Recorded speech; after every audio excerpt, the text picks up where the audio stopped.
Who should be equal in dignity and rights? Who deserves to go to school without fear? Who should be allowed to wear what they want and not be beaten and whipped? Who should have access to clean and safe water? Who should be allowed to live as they were born without fear of reprisal? Who should be allowed to hold public office should they meet basic requirements, even if those people hold views counter to those of the current government? Who should have the right to peacefully oppose the sitting government, to report the news without interference?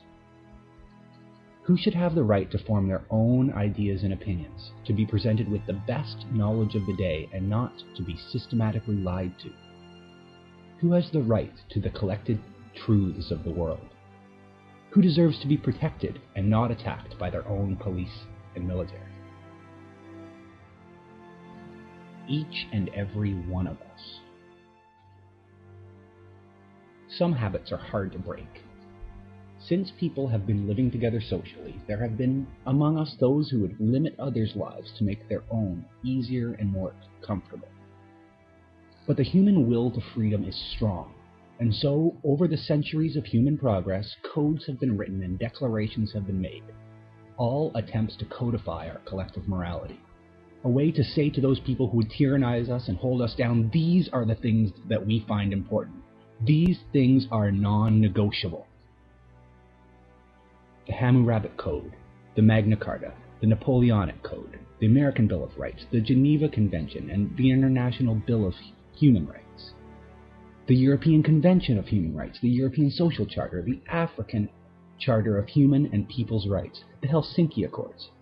All these documents increasingly sought to ensure the inalienable rights of the people it addressed. And now, just as in the past, the basic rights of people all over the world are under attack.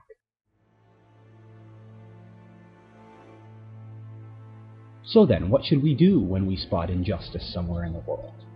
Whether it is kids at school being bullied, or someone caught in an abusive relationship, or the actions of some government or group looking to subvert the rights of people on a whim or because of their interpretation of some ancient text. Should we simply turn our backs on those whose voices are muffled or silenced? No matter the injustice that you see, what ought one do? That is, what is the moral response to injustice?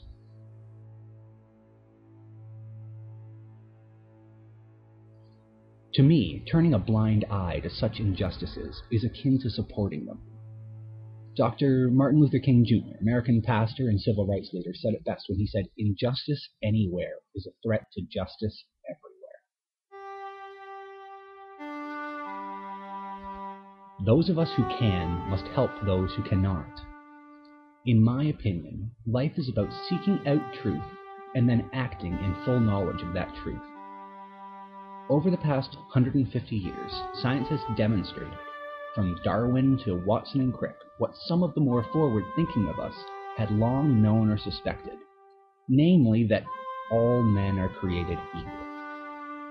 It is now our responsibility as an enlightened people, as a people with knowledge of truth, to act on that knowledge. We must question, inform, and attempt to raise the consciousness of those either ignorant or blind to the truth. There are those who do take action, particular defenders and organizations, and the work they do is under attack as well, because those who wield power are unmotivated to give it up. Journalists simply attempting to spread truth are jailed or killed every year in countries all over the world. To quote from the introduction to Human Rights Watch's World Report 2010, "It is time for a more vigorous governmental defense of human rights activists and institutions throughout the world. That requires standing up more firmly for the people and principles under attack, even when the attacker is an ally. It also requires seeing through these acts of retaliation to recognize and condemn them for what they are. It is no ordinary abuse to kill or arbitrarily detain a human rights defender, deregister a human rights organization, or attack an international human rights institution. It is a tacit confession of still greater abuse. Governments try to silence the messenger because they do not want the message heard. The surest way to reverse that censorship is to redouble efforts to redress the very abuses that these governments are seeking to hide from scrutiny. Thousands of people every year put their lives in jeopardy for the chance at a better life. A chance to live a life free of fear, oppression, and tyranny. A life full of all the rights and privileges that should be given to everyone.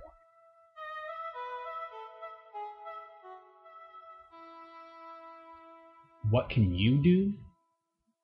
Talk to your friends and family. Contact your government representative.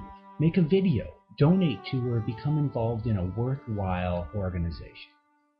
Things will change. We can make a difference.